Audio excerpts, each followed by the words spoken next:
Assalamualaikum warahmatullahi wabarakatuh. Selamat pagi anak-anak. Hari ini mata pelajaran tema yaitu masuk ke subtema 3 ya, di pembelajaran 3 dan 4. Untuk pembahasannya silahkan kalian simak video berikut ini. Hari ini kita akan membahas mengenai berbagai energi alternatif yang ada di sekitar kita.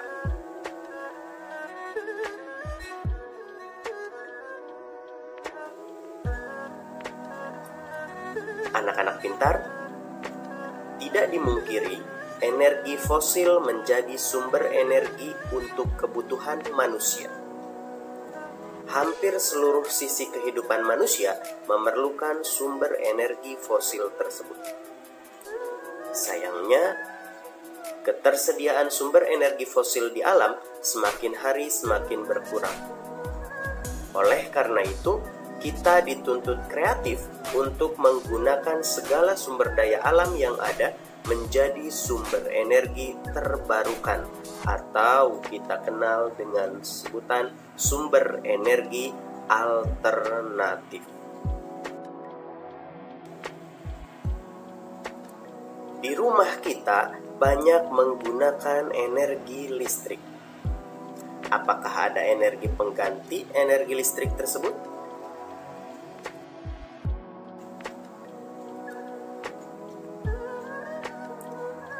Khusus energi listrik, potensi sifat kelistrikan bisa kita jumpai di dalam beberapa jenis buah dan sayuran, seperti kentang, jeruk, apel, hingga kulit pisang.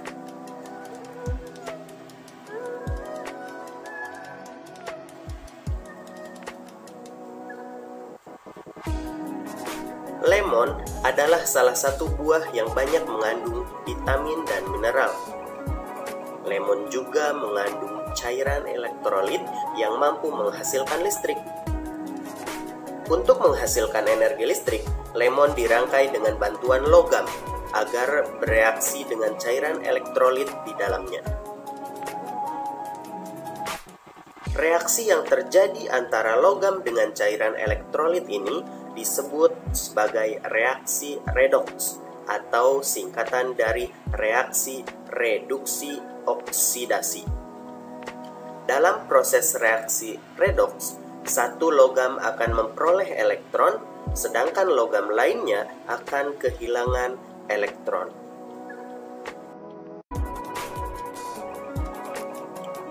Lemon dapat digunakan sebagai pengganti baterai.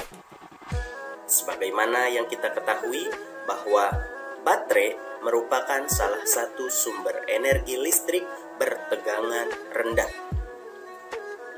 Baterai digunakan sebagai sumber energi listrik pada beberapa perangkat elektronik.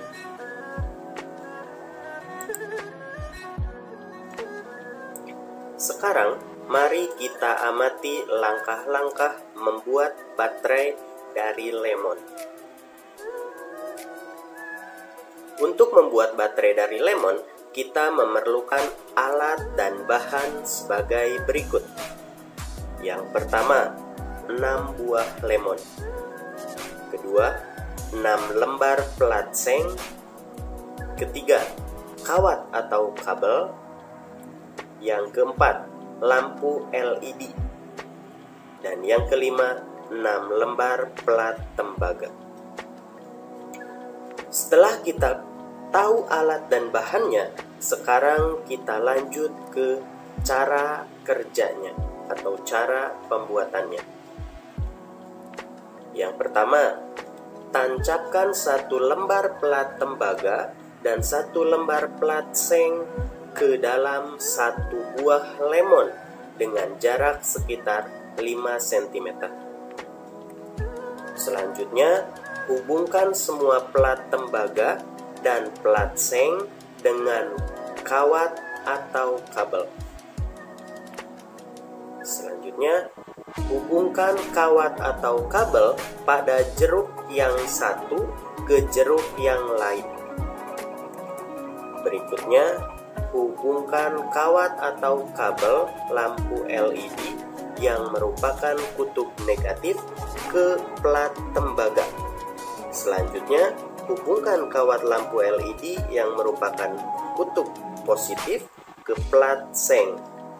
Setelah saling dihubungkan, maka akan terbentuk satu rangkaian tertutup. Setelah rangkaiannya tertutup, maka lampu LED pun akan menyala. Ini contoh gambar untuk langkah yang pertama. Ini contoh gambar untuk langkah yang kedua, langkah yang ketiga, dan langkah yang keempat. Terbentuklah sebuah rangkaian tertutup dan akhirnya lampu LED menyala. Masih ingat mengenai teks petunjuk? Dalam membuat teks petunjuk, kita harus memperhatikan langkah-langkah berikut ini. Yang pertama, susunlah teks petunjuk berdasarkan urutan kegiatan. Yang kedua, gunakan kalimat yang jelas. Ketiga, gunakan kosakata baku dan kalimat yang efektif untuk memudahkan pemahaman orang yang membaca. Jadi, teks petunjuk itu ditulis dengan menggunakan kalimat yang singkat dan jelas, tentu saja dengan menggunakan kosakata baku.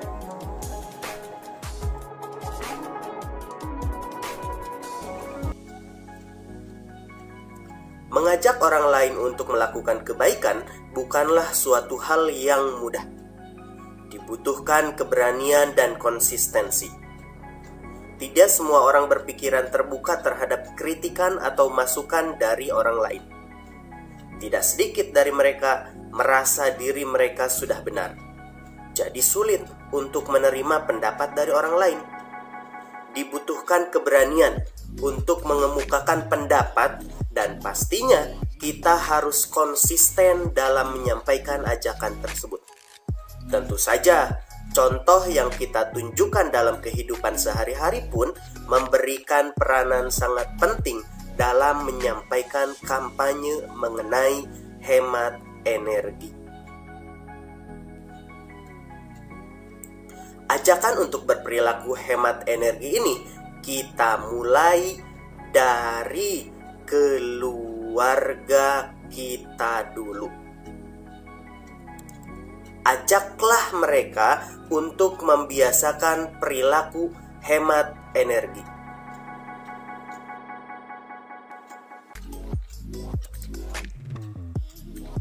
Membiasakan perilaku berhemat energi diawali dengan menumbuhkan kesadaran akan pentingnya hemat energi. Hemat energi banyak bentuknya. Dimulai dari hal-hal sederhana seperti hemat listrik yang bisa dilakukan dengan cara sebagai berikut. Yang pertama, mematikan saklar listrik saat lampu tidak digunakan.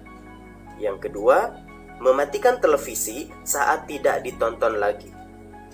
Selain itu, hemat energi juga bisa dilakukan dengan menghemat bahan bakar, seperti pada kegiatan berikut ini. Yang pertama, gunakan panci yang besarnya sesuai dengan air yang dimasak. Terlalu besar dan isinya sedikit akan membuang energi lebih banyak. Yang kedua, masak air dengan panci tertutup. Air akan cepat mendidih jika panci tertutup. Saat tidak tertutup, energi panas akan terbuang sia-sia. Berikut ini adalah contoh menghemat energi saat melakukan aktivitas sehari-hari. Yang pertama, berjalan kaki atau bersepeda saat bepergian ke tempat dengan jarak dekat. Yang kedua, hindari menggunakan mesin cuci saat baju yang dicuci jumlahnya sedikit. Yang ketiga, memadamkan lampu pada siang hari. Keempat, bukalah pintu dan jendela untuk meminimalisir penggunaan AC dan kipas angin. Yang kelima, gunakan air secukupnya, baik itu saat mandi maupun mencuci. Anak-anak pintar, salah satu cara mengajak masyarakat menerapkan perilaku hemat energi adalah dengan menggunakan poster. Apakah kalian masih ingat mengenai cara membuat poster?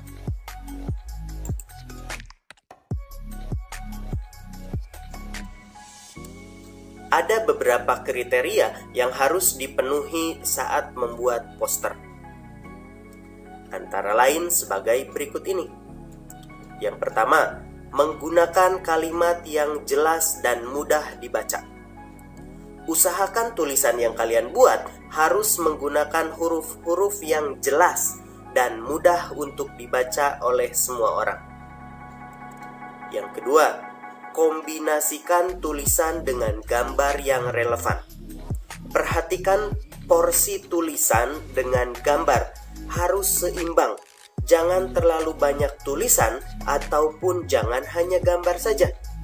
Harus memuat keduanya dengan seimbang dan relevan.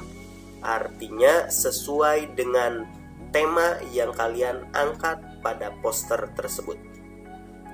Yang ketiga, sesuaikan isi poster dengan selera pembaca. Hal ini bertujuan agar semua orang mau membaca poster yang kita buat dan lebih jauh lagi mau melaksanakan setiap anjuran yang kita sampaikan dalam poster tersebut. Yang keempat, kombinasikan warna dengan tepat. Penggunaan warna-warna yang menarik tentu akan sangat berperan dalam memikat pembaca untuk melihat isi dari poster yang kita buat. Gunakanlah warna-warna yang cerah.